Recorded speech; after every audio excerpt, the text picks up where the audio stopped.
This is Red Eyes Radio.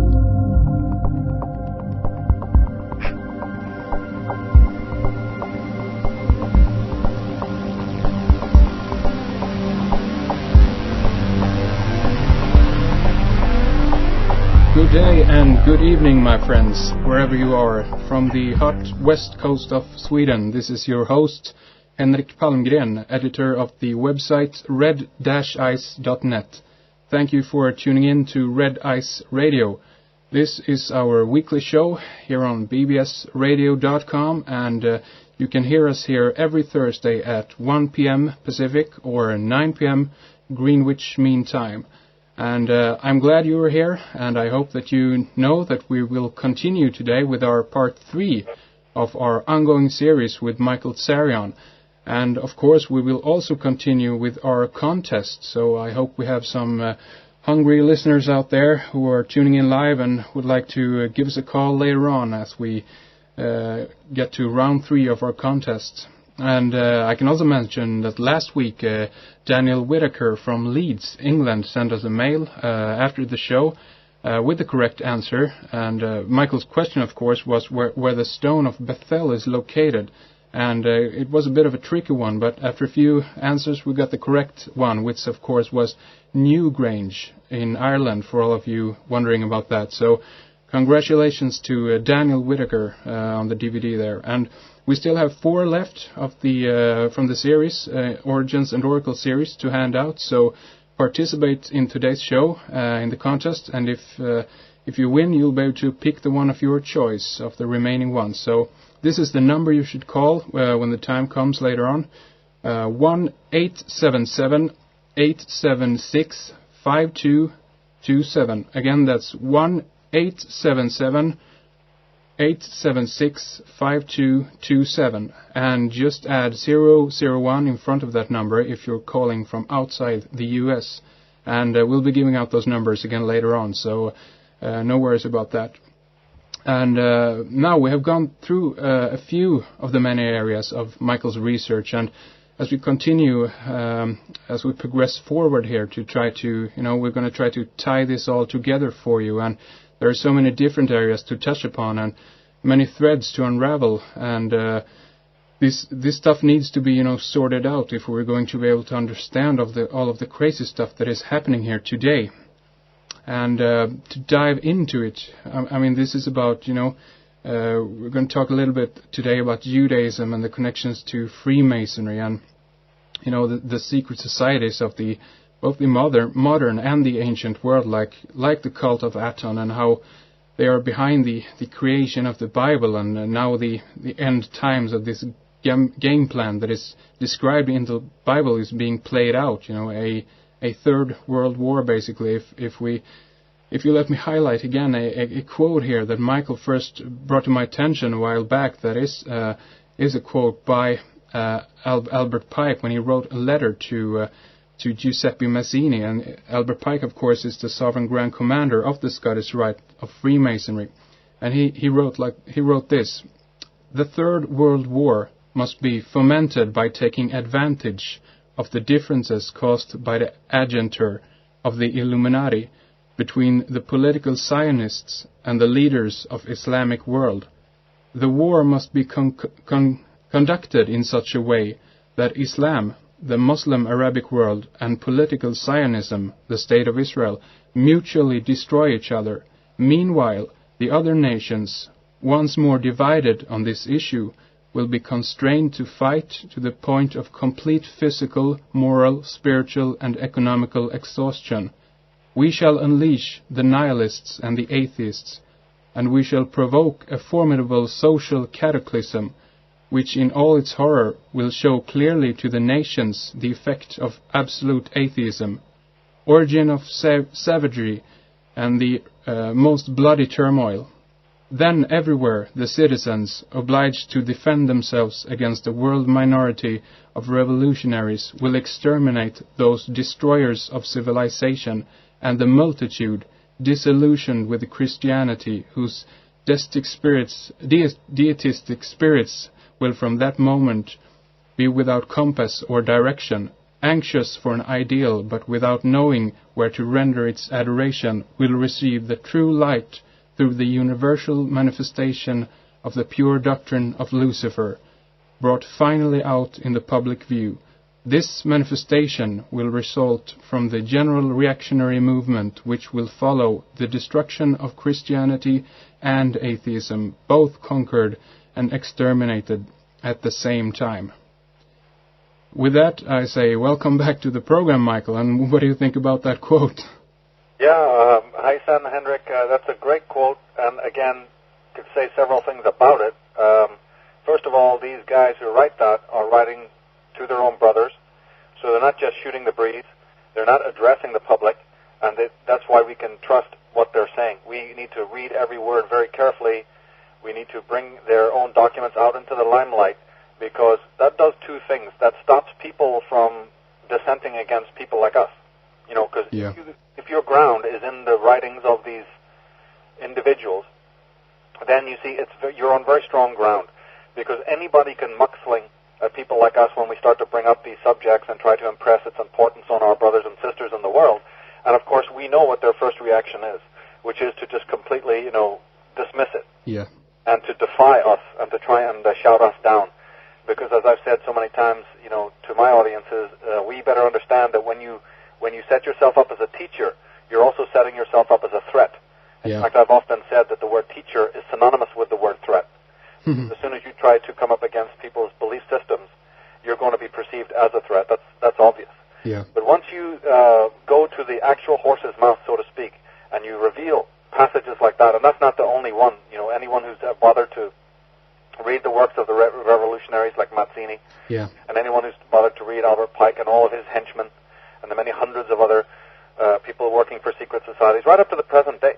Yeah. What we've got to understand is that most of the politicians that are put before us, even including some of those that appear to be benign, like, the head of the United Nations, Kofi Annan, and maybe people like Nelson Mandela, who get a standing ovation wherever they go. We need to realize that these people are agents of secret societies. They're not just, popping out of the blue, and they don't just belong to merely political societies. These are people who work for Big Brother and for some very hidden forces. Yeah. And when you go to their actual works, or when you go to commentaries on their works, then you will find statements like this incredible one that show that, first of all, just like Werner von Braun was able to predict 25 years before the actual event that there would be an invasion into Iraq. Yeah. So it is with these people, decades, sometimes generations before the event, they're telling you what the game plan is. And that is because most of the things that happen in history are orchestrated. This conflict of what we're laughingly calling Jews and Islamic people is just a full conflict created from further up the pyramid. Because, first of all, hopefully we'll get into it today, is that the people that think of themselves as Jews and that are called Jews by the world are not the Jews, the real Jews, the real Jewess. The real Jewess are, of course, the cult of Aton that we were talking about, and the royal dynasties of Europe. But they are very aware that they might be exposed at certain points in time. Luciferians, by definition, cannot afford to let their belief systems and their rites and practices be known publicly. Yeah. Because if they would be annihilated, if they were. Yeah. So they have a very, very elaborate strategies to cover up. And one of the best ones that they have created is to create a faux Judaism and a faux Christianity. Yeah. Very low-level stuff. This is the stuff of the pawns, the unthinking masses. Yeah. And then they embroil those individuals in conflicts, which is very easy to do. It's the same conflict, that the two neighbors have over the garden hedge or something. Yeah. Or over some barking dog. Yeah. It's very simple to do. And they're amazed at how simple it is. So they create this faux Judaism. There's not 80% of the people calling themselves Jews are not even remotely connected to anyone in Palestine. Mm-hmm. The Temple of Jerusalem has yet to be discovered. They don't even know where it was. Yeah. Yet, of course, if you watch any of these Christian pro-Zionist evangelists, they'll always be telling you, they're taking trips to Jerusalem and they know where it was. And yet archaeologists, the people in charge of things like that, cannot find it. Mm-hmm. So these conflicts that exist are exactly the same kind of conflicts that existed, say, in Northern Ireland. Yeah. Or they're the same tribal disputes that have existed in every country in the world, like South Africa, or Nicaragua, Yeah. or that's happening in the Amazon rainforest right now, where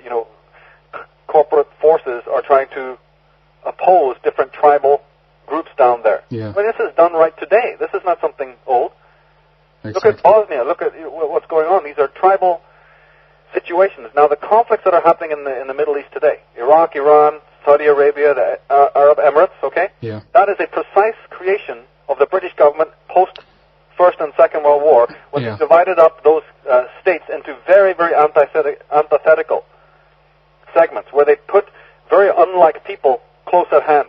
I mean, we've got to understand that these are artificial boundaries. Kuwait, Iraq, Iran, these were created by the British government. Exactly. Every single country in the world that has to apply for a coat of arms or a flag, I mean, people see flags waving, but they never stop to say, what is a flag? How do all the flags have the tripartite colors? Exactly. Usually there are 3 bars, you know, running horizontal or running vertical. How come they all look the same? Hasn't anybody got any imagination? All the countries of the world, the flags look very, very similar. Well, that's because every country in the world, especially of the Commonwealth in Europe, has to apply to the Royal College of Arms in London to get permission to have a coat of arms. Yeah. How come we're not told that? Exactly. Although whistle-blowing movies like the first James Bond movie on His Majesty's Secret Service, but people better watch that film again and pay attention to the story of the heraldry and the Bond family and what they're dropping there, the whole story of how the College of Arms is important. Well, every country, I don't care if it's some little nothing country in Africa, if you want to be part of the Commonwealth and you want to have a coat of arms, you apply to London to get it. The Masonic organizations. Yeah. Point being that these divisions, like, for instance, the ones that have been bothering us since 1990 with the ones in the Middle East, those are artificial creations, knowing full well. My point is that these were created in times past because it was known that if you give them 20, 25 years, these people are going to be at each other's throats, because we're purposely putting Christians, Muslims, and Jews beside each other. Hate each other's guts. Same thing in Bosnia. Those are artificial divisions. Same thing in Cyprus and Greece. The British government were all over the conflicts of the old, the Greek and the Turkish conflict that caused so many deaths. And they were also in charge of the demarcations of the Slovak countries, you see, the division after especially communism fell. They got in there and made sure that Muslims, Jews, and the Serbs are the oldest indigenous people there, completely brutalized. Now, wait a minute. These are the Serbs who helped us fight the Nazis in the Second World War. These are the Serbs who served the Allies, England and America, in the First World War. How come suddenly Clinton and Bush and all of these people are turning on the old Allies and helping those who helped the Nazis? Are you aware, Henrik, that the Croats, these are the Utashi, the Secret Service, and the people of the Croats were Nazi supporters and still are to this day, and they fought British, Canadian, and American troops, right? In the Second World War, and they were the greatest enemies, along with the Nazis, of the Allies' forces. 2 minutes later in history, the Allied forces are bombing Serbs, our ancient allies. Amazing. This is what I mean. We were talking about contradictions last week. Exactly. There's another going contradiction, the shame that has been done. So your quote is exactly this. There are many, many examples of this. Not only divisive technology that's being used, this technocracy of power, but also the foresight with which these policies have been created. They're done ahead of time, sometimes many centuries ahead of time. Absolutely. And of course, the most key part of that quote that you made is the final sentence, which talks about Luciferianism, and of course that will always raise people's eyebrows. Indeed. In our previous shows, and on the work that I'm doing, people better realize now that you can use a synonym for Luciferianism is Atonism. So, if people want a little bit more understanding outside of a Christian context, if they want to clear away the real cobwebs and understand what this Luciferianism is, because that's a well-used word, and it also has some tainted qualities. It doesn't mean the devil and all of this stuff that Christians think it means. Lucifer is just the light of the morning, the sunlight, the sun king, the sun god, the old Aton king or Aton god. So who is it that is creating these divisions between lower Jews, religious Jews, and Islamic people? Are the higher Jews, the capital J, Judites or Judeans, who are the old cult of Aton of the past. They are the ones who want to keep a camouflage puppet show in front of us so that they and their royal dynasties, the real Jews, can operate loose in the world from on high. Is this the core of Judaism, or how far back can we take this? Do we know? Well, the word Jew does not appear before the 18th century. The Bible never even used the word, but no Bibles used the word Jew. The word J-E-W came into existence about the 1800s, so that's very recent. It really is a code word standing for Judean or Judite.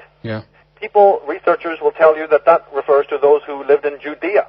That's also now being exposed as pretty much nonsense.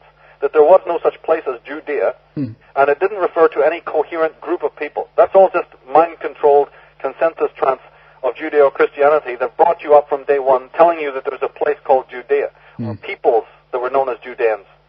No, it refers to an elite group of Israelite pharaohs that lived in Egypt who used that term, but it was more like the term that we would use today for judge. So rather than having anything to do with a specific race of people, it had to do with a spiritual or theological status, particularly that they were priests of the sun. So in other words, you used the word Ayuda or Yuda if you were a people of the light, that you were of the solar church. And this is what this Lucifer is also a modern catchphrase for. It just means a churchman, a man of the light, of the temples of Sun, of Heliopolis, of Giza, of Amarna, and of another place called Avaris. There was a huge solar church operating in Egypt. So it goes back to that period of time, roughly about the 1400 years BC, and specifically to the time of Amenhotep III, to the famous Amenhotep IV that we know better as Akhenaten. Interesting. This is about how far back it goes. Interesting. And I mean, to connect all these different, as we talked about earlier, you know, that the Christians, the Muslims, and the Jews, you know, is the higher up in the levels here up the pyramid, is it ultimately Freemasonry that connects these groups, or? Yes, but remember, Freemasonry are like lower janitors, who many of them, most of them, don't know what I am talking about. What I'm talking about, I am hoping to reach Freemasons. Yeah. And I hope to reach Rosicrucians and other people, and just as I'm trying to reach Christians and Jews, to explain to them what on earth is going on in their own order. Above the 33rd degree. Do you remember last week we were talking about how in the Illuminati, 8 degrees, Freemasons only number 4? Of course, yes. Yeah. Why don't Freemasons question this? Well, many have. And they understand that the highest degrees of Freemasonry are still very low degrees in what we will call the Atonist cult, or the Illuminati cult. Yeah. Or the Ordo Templi Orientis, you know, the true inner lodges of these groups. OTO, yes. Freemason is just a wing. It was really basically taken over and utilized in the 1700s. Yeah. But up until that time, Freemasonry was almost a nothing organization in the world. It was more like a scholarship type of thing, a kind of a guild, a relic. Yeah. It had absolutely no political power whatsoever. It was just a sort of a apprenticeship club, a semi-esoteric, very powerless organization that existed for decades and for centuries. Yeah. It had no actual real clout or power. It was brought forward and used by the Atonist cult of the Illuminati down in the 1700s when they wanted to permeate society even more than they've done already.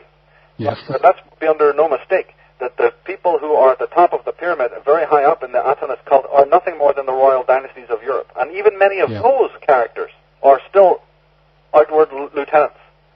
The real people behind it are the royal dynasties of the world. Many of those figures have concocted biographies, that we don't really know anything truly about them. Yeah. But that's who they are. These are the royal families who rule everything. And, of course, people behind the Vatican also. Yeah. Not the Vatican of Catholicism that people are probably aware of, but more from the Jesuit side and more of the secret Club of Rome, you see, the Propaganda Due, the secret apparatus that operates behind the Vatican. Yeah. So the Vatican together. Yeah, so everything here that we have been talking about and are talking about is connected.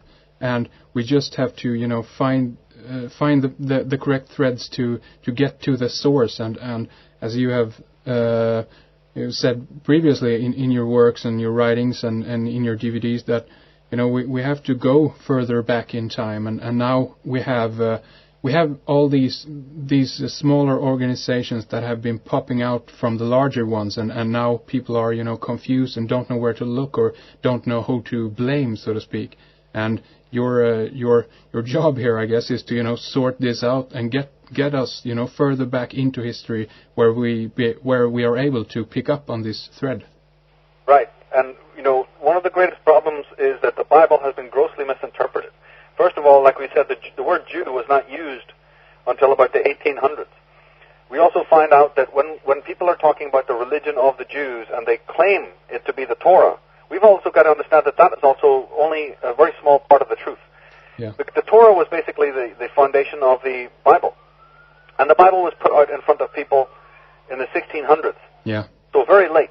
But what we've got to realize even more than that is that the text of the Old Testament is not even the true religion of the ancient Jews that we're talking about. Yeah. At Mount Sinai, Moses was handed down not just 10 laws, not just the Torah, but the 72 elders, right, were given the oral tradition, which eventually in the 1500s AD becomes written down as the Talmud. Mm-hmm. And the Talmud is the doctrine of the Pharisees. The Pharisees is a new name for the Levites. The Levites is a new name for the cult of Aton. So running concurrently with the exoteric, in-your-face biblical stories, which anybody can pick up and go, there's the Bible. No.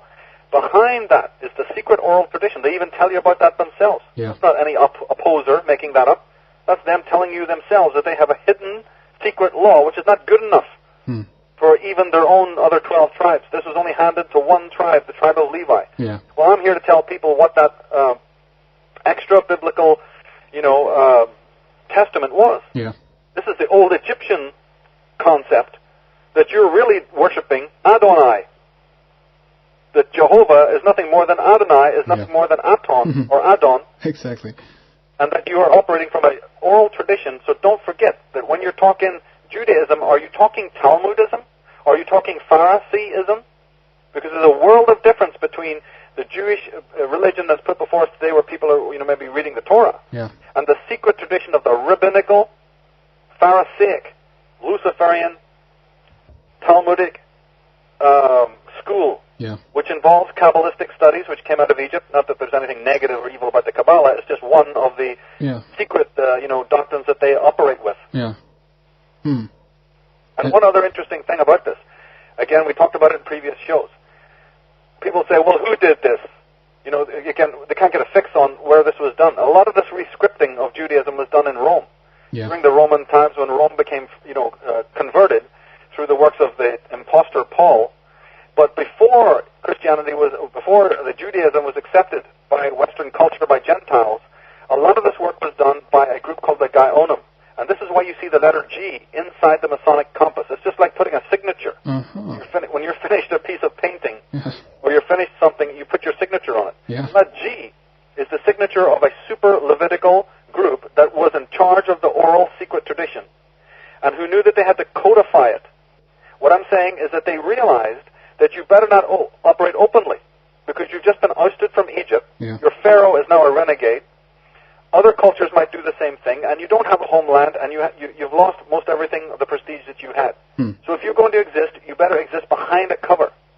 So let people understand that it was in Assyria and Babylon and later in Rome and in Jerusalem and all the way down in the centuries that the secret order, the Gaonim, was the ones to create the fake Judaism, the story of Abraham, the false story of Abraham and Joseph and Isaac and Jacob, you see, the hidden. Like in the next show, next time we speak, we're going to actually go into the dramatis personae and explain who these Egyptian pharaohs really were. Yeah. But the Gaonim were the ones who would hide the original story. It's only in the recent times that authors like Mustafa Gadala and Osman have brought out the fact that there was an Egyptian pharaonic dynasty in Egypt. Well, it's taken all these thousands of years, Henrik, because the Gaonim and their Levitical, lieutenants, as well as the pro-Zionist evangelist Christians and pastors and also Vatican Jesuit coterie have been working overtime to make sure that you have a very faint and very vague understanding of what's really going on in the Old Testament and in the Bible. Yeah. Interesting. Very interesting. And the... That G. When you see that G, and you see the device of the Masonic compass and the protractors, and you know that somebody's doing some geometry behind your back, they've got their signature right there, the seventh letter of the alphabet, the seventh letter of the alphabet, which relates to the Gaonim, a super secret order, and people can go to my website and read about it. Very important to expose these architects of deception. Absolutely, and let us briefly touch upon the, where does Zionism and Zionists, tie into this? Is this also? I'm glad that you made this incredible quote from Albert Pike, because I've got a few more here talking about the exact connections now. Now that we've established that you can, for your audience can bracket the idea that when we're talking about Judaism, we are not talking about the synagogue-going Jew. The Jews that I, Michael Tsarion, am addressing are the elite Guyonam, the Levitical, British Israelite, royal dynasty, the true Atonist Jews at the top of the pyramid, not the ones that are wearing that name tag, on the streets. So when we look at these quotes that we're going to go through here, it's very important for people to realize that we're not Jew bashing here, or Christian bashing, or anything like that. No, of course not. We're talking about secret society intrigue. Yeah. And it's about time that the human race had the facts relating to that. Certainly. Before we go into those, shall we do the contest? Yeah, sure, absolutely. That would be a great idea, actually. Of course. Let's take a little break there, and let me, give out the number here first, so that you'll be ready. If you got a paper pen, just write up 1-877-876-5227. And again, if you're calling from outside the U.S., just add 001. And you can also try another number here, 530-876-3222. And you can always find the numbers on bbsradio.com, right in the front page, or on my site, red-ice.net. So, yeah, sure, Michael, let's go ahead with the question, and we'll take callers later on. Okay. This is regarding Stonehenge. The stones of Stonehenge are basically the blue stones, and then there are the other stones that are there. Now, the blue stones, there's the blue stones and the Saracen stones. The blue stones are known to have been brought to that field of Salisbury Plain from southern Wales. And, of course, there's a big mystery about how they were even brought from there. Yeah. But the Saracen stones were brought from somewhere else. So if anybody can, in fact, the Saracen stones were brought from Ireland. So the question is, for the contest, is from what county and what area were those stones of Stonehenge brought from Ireland? From what county were they brought? Right. And the winner can get the pick of whichever the DVDs are left. Yes, perfect. Okay, there we have the question. And again, call us 1-877-876-5227, and we'll take your calls, and we'll see if we can get another DVD out. Okay, Michael, should we, go ahead with some of the further pike quotes there? Okay, now, well, the interesting thing is this, that when we're talking about, just as a preview again, when we're talking about Akhenaten, remember, we've been establishing in the past, just like Sigmund Freud had done, that Moses is Akhenaten. Yep. Now, when people hear me and then they go to the different links and they try to look this stuff up on the internet, you're going to be inundated, especially if you buy books. You're going to be just having to plow through the false story, the fiction. Yeah. And it's tremendously difficult to make sense of other people when they're trying to talk about the Moses story and was Moses found on the Nile and who found Moses, and when did he lead the holy people out of Egypt and all of these kinds of things. You're going to have enormous trouble analyzing these other writers' works, because these other writers fundamentally do not understand that Moses was Akhenaten. So let's get that across first, one thing, because I'm having emails from people who are very confused by all of this. I can imagine. Confusion is coming because they're reading authors who have not yet made the connection that the 3 or 4 authors that I keep mentioning that we have done, okay? So please realize that when I'm talking about my work with the understanding of Freemasonry, and when I'm talking about Mustafa Gadala and Osman and Ellis, these are a minority of authors who've connected the dots and understood that Moses, in fact, was Akhenaten, just like Sigmund Freud was saying. Yeah, Michael, wasn't even Immanuel Velikovsky wrote about this, I think.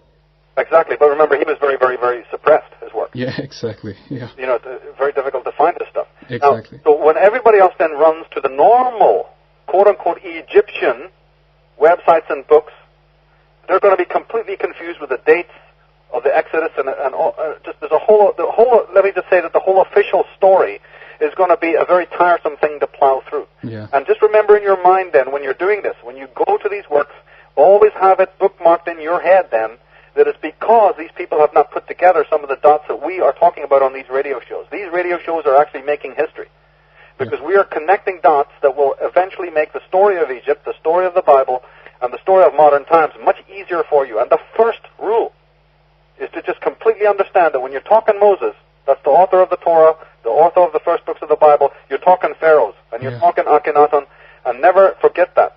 So that then later, when these other writers are just blustering around and just preposterously throwing out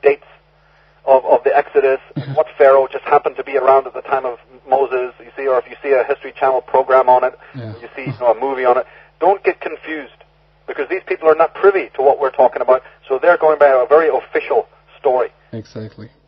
Now, we can move on, because there's interesting connections here between, now that we've established the fact that it's the royal dynasties coming out of the ancient Egyptians, these Akonist cults have never gone away. It was Seti II that had Akhenaten killed. Because Akhenaten was, although he was banished from Egypt, he kept trying to make comebacks. He'd always turn up again. And his people were doing lots of damage in the local area. So finally, Seti II actually sent his troops, and they had Akhenaten himself destroyed. But in the Atonist cult that hid in under Sinai and tried to establish their secret government, their New World Order. Hello, Henrik. Yeah, we have a caller. Hi. Yes. Hello. What's your name and where are you calling from? It's Michael from Sweden. Ah, hi. Hi, how are you? Sweden. Yeah, great to hear from you. Can you hear me okay, by the way? Yeah, Michael, I can hear you. Welcome to the show. Oh, thank you, Michael. I'm a great fan of you. Thank you very much. I'm glad to hear that. It's work. I got your book and everything. That's great. I'm glad that you're inspired by it. Yeah, I'm glad you called in, Michael.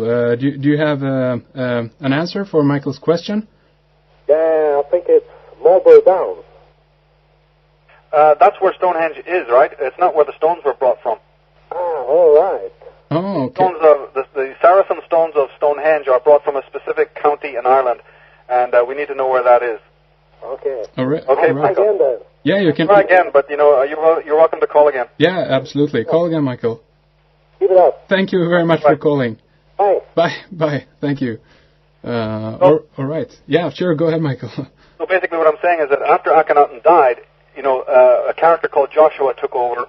And when we talk about the word David, or when we talk about the title Jesus, or when we talk about the title Joshua, we're talking about names and titles of those commanders that followed on in the wake of Akhenaten's death. Yeah. But the cult of Aton has always been working behind the secret societies, working to, again, come to the head of all the other countries of the world.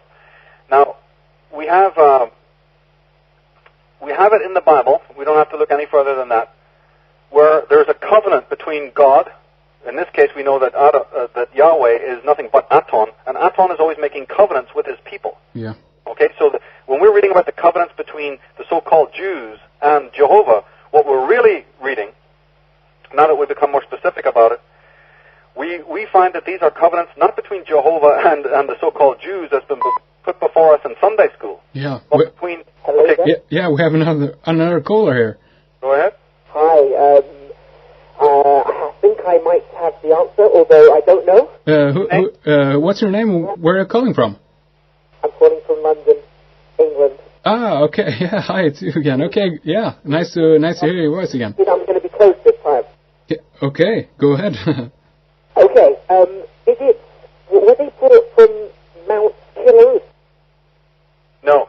It was, because I was reading about the legends that they came from there or were transported by Merlin. No, that's not true.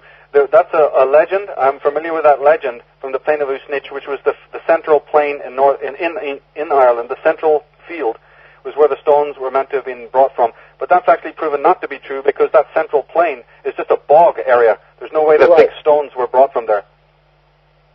I honestly, it's so hard to get facts. I don't know how you do it, because there's so many interpretations. There's so many people that don't know what they're talking about. So it's so difficult. But obviously, you do an amazing job. Thank you very much. Well, I'm not correct on everything, but it is a very difficult job, and it takes an enormous amount of time and commitment. And I guess it also takes you have to have a sort of a meter, a bullshit meter, as they say, and just, again, it's just practice. I'll tell you one thing, it's just like sword fencing, or martial arts or something like that, or text editing.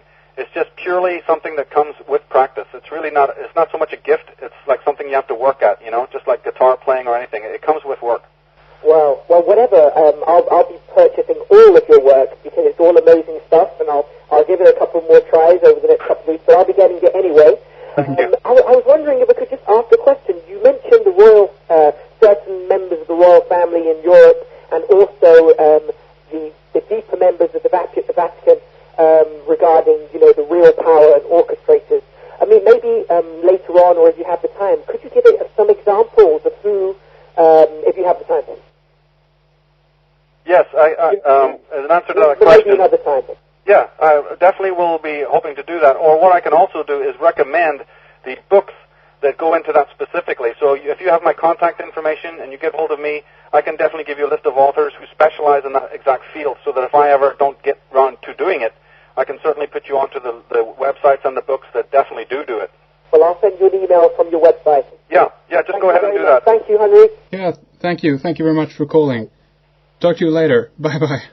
He made a good point. Yeah. We do cover so much stuff that if anyone is into a particular part of this and would like to know more, then all they got to do, this is the beauty again of the internet, just email me, go to my links page, yes, and use that links page. Use that links page like a resource page. A lot of time and energy has gone into putting that links page together. It's massive. A lot of compliments about it. Yeah. And people can go on there and use that as an incredible resource to find out exactly who these forces are that are behind the Vatican and the Black Pope. Exactly. If you want to know about the Jesuits and the Jesuit leaders, they can do so by looking on the website links page. Yeah, taroscopes.com or just michaeltsarion.com will get you to those pages. So, yeah. But then again, if they want to go even deeper, I can certainly recommend, book lists, Lyndon LaRouche, Eustace Mullins, a lot of people. Perfect.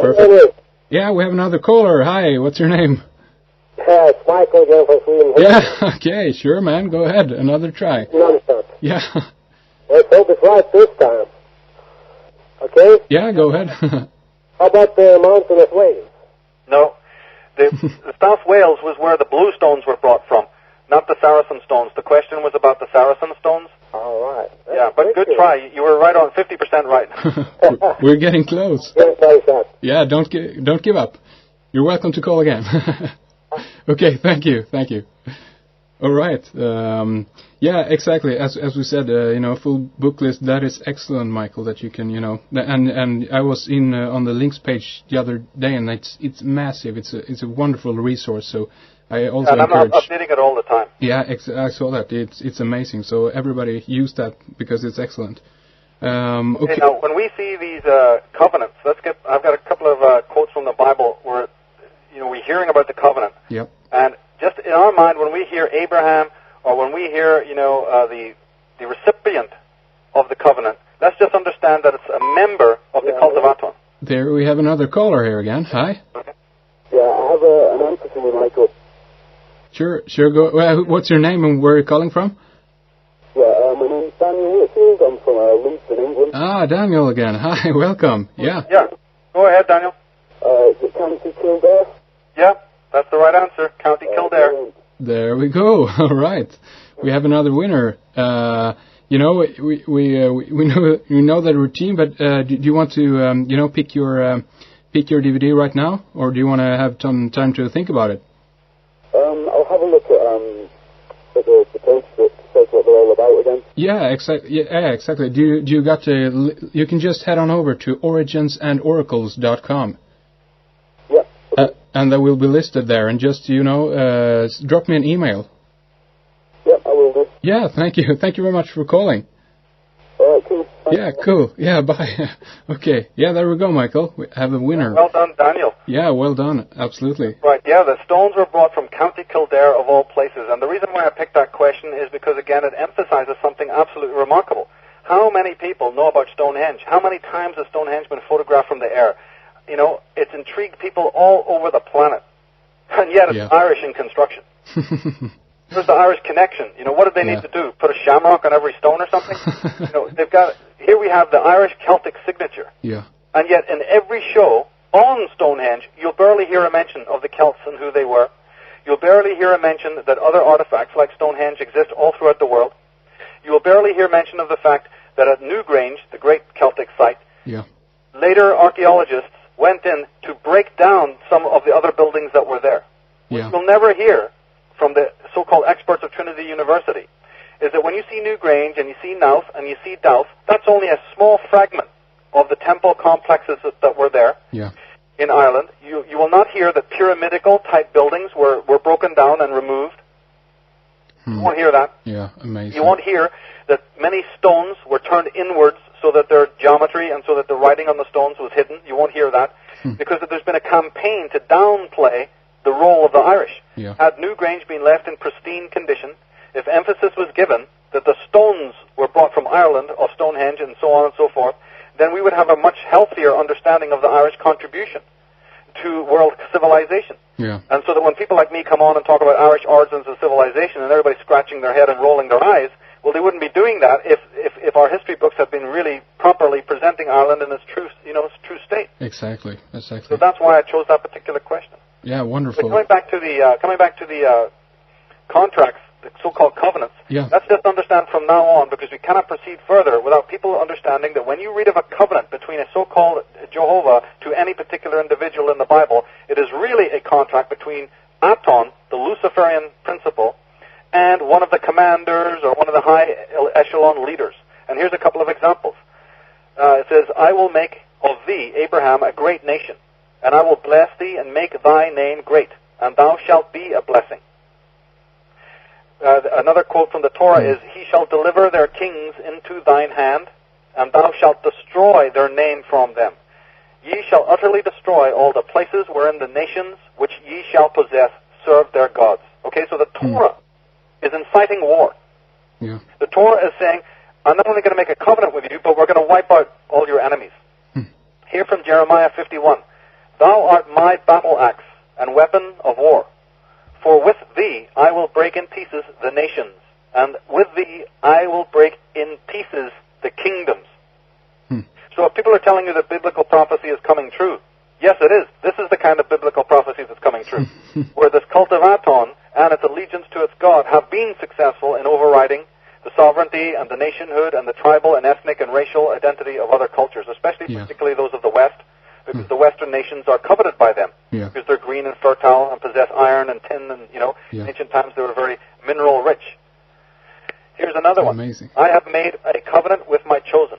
I have sworn unto David, my servant, thy seed will I establish forever, and build up thy throne to all generations. I have found David, my servant. With my holy oil I have anointed him. Right? So just like the Christ, he's anointed. So David and Christ is the same thing. They're all just titles for the same anointed one. Anointing, by the way, is an Egyptian ceremony. It had nothing to do with Jews. Exactly. We could have a whole program on the lie of anointing, the rituals of Judaism and Christianity, which are Egyptian in nature. So it says, with whom my hand shall be established. The enemy shall not exact upon him, nor the son of wickedness afflict him. And I will beat down his foes before his face, and plague them and that hate him. But my faithfulness and my mercy shall be with him. My mercy will I keep for him forevermore, and my covenant shall stand fast with him. His seed also will I make to endure forever, and his throne as the days of heaven. So the Atonist cult is saying, we have lost Egypt, but we will have the world. When you hear modern presidents talking about covenants and crusades, we have to understand that these are the lineage. These are the don't think that these presidents of America and prime ministers over the world are elected from the street level like people are made to think. Sure, they have a few of those just to give you the idea that it's true. But these are royal appointees brought up in bloodline families. Exactly. Off the record so that you don't know about them. So let's get out of this idea that some holy Jehovah up there making these wrathful, vengeful, violent contracts with his chosen people. It's complete and utter nonsense. Amazing. Then we have to understand another thing that proves this is the concept of Phariseeism. The word Pharisee actually means those who are set apart. Meaning that they already understood themselves to be an elite. This was not about all of the people. The Pharisee, the word means to be separate. Interesting. So two things we have to understand is that this was a group apart. Jews need to understand this. They've got to read their own books and decipher this. That this coterie has got nothing to do with modern Judaism, this Phariseeism. This Phariseeism is the biggest plague on the face of this earth, not just to Islamic people and Christian people, but to normal Torah-worshipping Jews. I mean, Michael, just to a question here. I mean, are these people, the ones with, alien blood, or is there an extraterrestrial connection here, for lack of a There better is. term? Let's go into that in another show, because we always talk about the dragon court. Yeah, exactly. Yes, this Pharisaic, as soon as you're talking Atonism, wherever you see the Aton disc, you always saw the cobras as well. So the dragon court is very much a part of this. Okay, Atonism is a later invention of the Egyptians. Basically, by the 18th dynasty, you could say that Egypt, as what Egypt originally was in its final throes. It was never going to be the same. Yeah. And certainly by the time Akhenaten has done his devastation, Egypt could never be, put back in the pristine, beautiful cultural way that it was. It couldn't have been done. Him and his grandfathers had ruined Egypt. Yeah. King Tai had just decimated the beauty of Egypt. And also they had suffered from famines and droughts and volcanoes and other things. Yeah.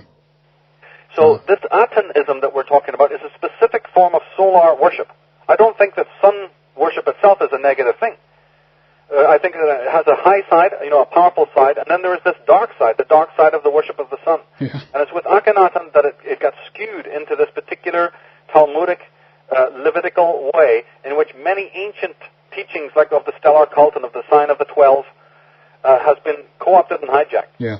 Now, don't forget, the so-called famous Valley of the Kings was the creation of Akhenaten. Did you know that? Kings were not buried in the Valley of the Kings. He started that.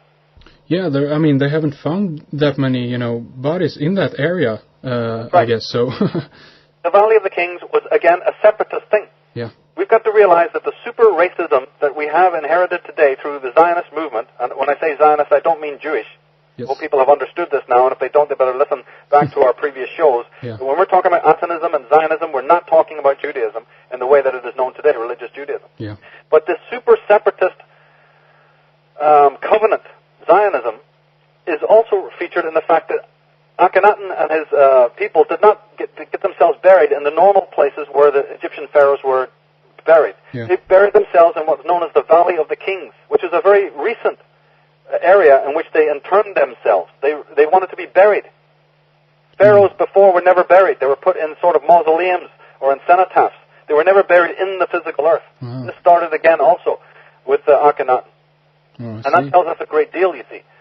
So in 2 Samuel, for instance, it says, "Moreover, I will appoint a place for my people Israel, and will plant them, that they may dwell in a place of their own, and move no more.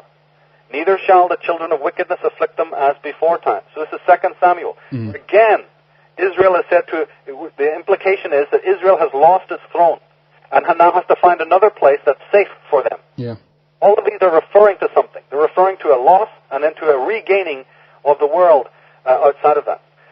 And now probably to conclude, because we've got little time left. Yeah, we just got about 5 minutes, so yeah, of course. Well, that should be enough, because I want to emphasize, and it's on my website, on the astrotheology pages, people can go to the area that talks about the connection between the Freemasonry and Judaism. Yeah. But when we read in the Encyclopedia of European Freemasonry that each lodge is and must be a symbol of the Jewish temple, each master of the chair is a representative of the Jewish king, and every Mason a personification of the Jewish workman. That's in the Encyclopedia of European Freemasonry in 1906. Then we have from the great Yuri Lina, who's the Russian author on Freemasonry and Judaism, who's now living in Sweden. Yeah. He says Masonic authors Christopher Knight and Robert Lomas admit that every Grand Master of Freemasonry is the priest of Yahweh. This is from Yuri Lina's Architects of Deception. Yeah. Interesting. And Rabbi Isaac Wise, he has a quote. Oh, we got a call? Do we have a call? No, I guess not. Okay, go ahead, Michael. Okay, Freemasonry is a Jewish establishment. Okay, this is Isaac Wise, Rabbi. Yeah. Freemasonry is a Jewish establishment whose history, grades, official appointments, passwords, and explanations are Jewish from beginning to end. People can find these exact quotes on my website. Hello? Hello? Yeah, hello. I want to interrupt. They just put me on right now.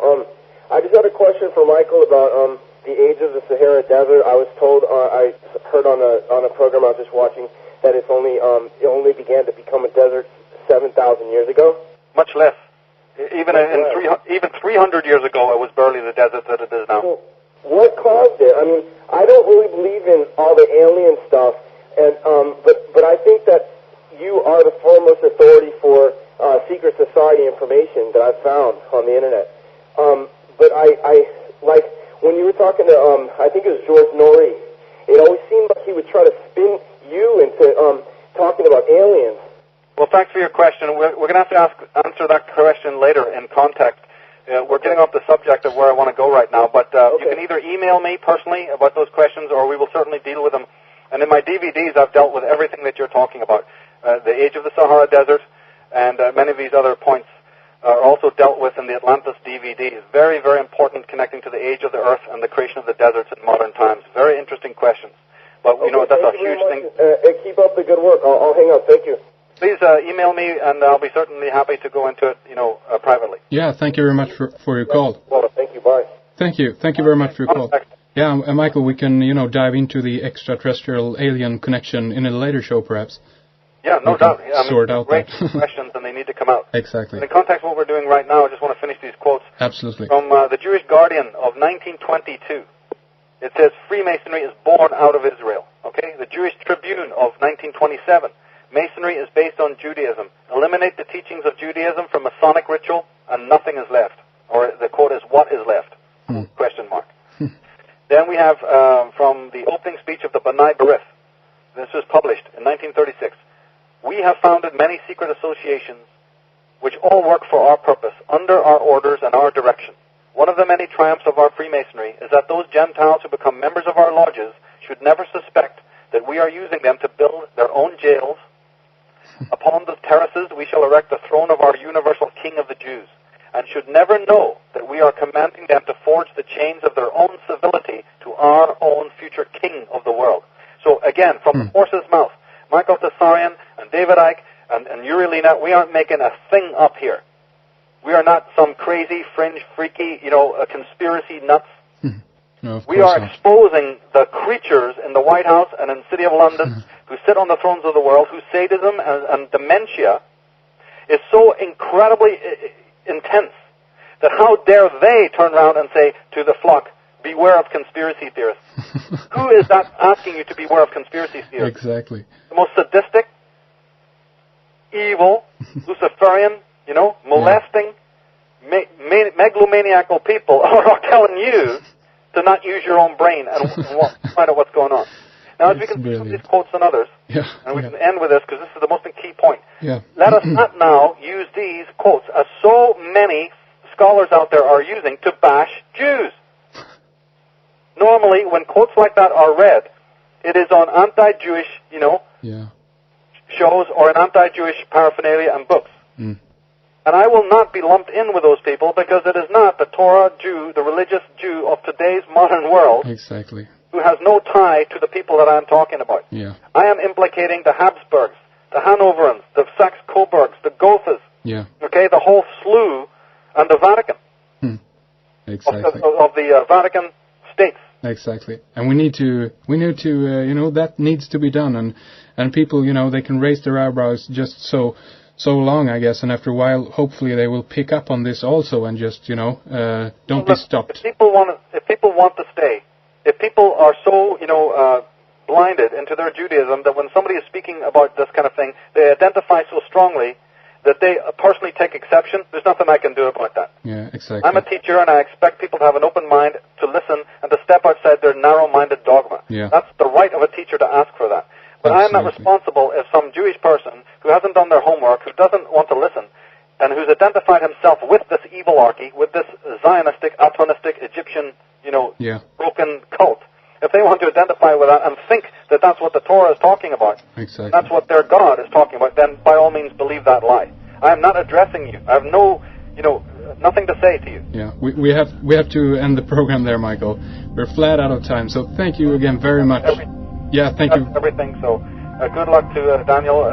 Got the right question. Yeah, exactly. Thank you very much for being on, Michael. And we'll take a break next week, and we'll continue August 3rd, I guess, with the next show. Sounds good. Sounds good. Thank you very much, Michael. Bye-bye. Thank you. Okay, everyone. Thank you for tuning in. And as we said, we'll continue this series with Michael August the 3rd, Thursday. So stay tuned, and we will have another show for your next week lined up. So thank you very much for listening. Bye-bye. This has been Red Ice Radio.